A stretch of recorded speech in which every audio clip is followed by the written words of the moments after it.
how to add friends on Discord. Hey everyone, welcome back. In this video, I will show you how can you add friends on Discord. So let's get started. First, as you have to open Discord app with your account.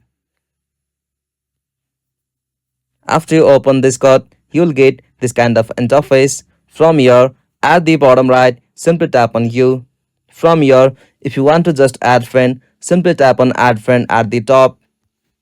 And from here, you got two options like you can add by username or you can find friends by syncing your phone contact.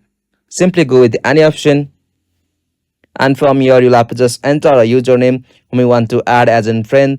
After that, simply tap on send friend request. If that person is available with the username, your friend request will be sent to that person. After that, if they will accept your invitation or friend request, you'll be able to add that friend on Discord.